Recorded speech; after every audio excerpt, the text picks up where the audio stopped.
el sorprenent Iquit. Hi havia una vegada un nen cridat Iquit, que els seus pares el van portar a un altre poble més gran.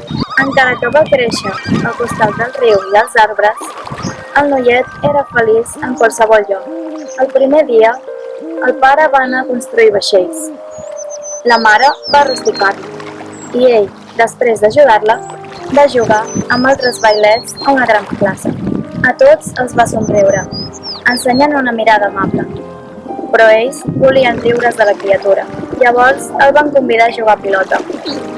I encara que el van colpejar les cames, no va caure. Ells, en canvi, es van emportar uns bons blaus. I Kit, tot sent petit, tenia el cos musculós. Sahino, el nano més fort de tots, demanant-li creu al riu, va veure el petit com nedant ràpid el deixava enrere. Ells no ho podien creure.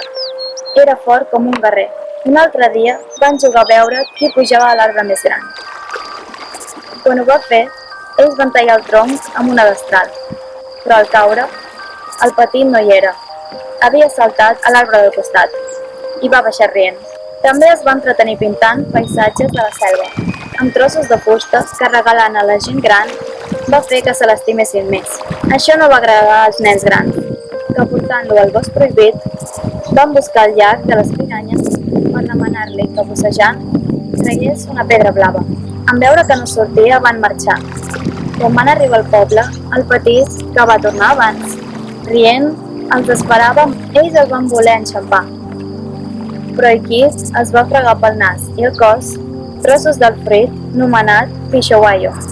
Olorant malament, es van banyar de nit al riu. El marrec des de la riba els va dir: encara que no us agradi, jo sempre seré alegre. Llavors el van acceptar tal com era.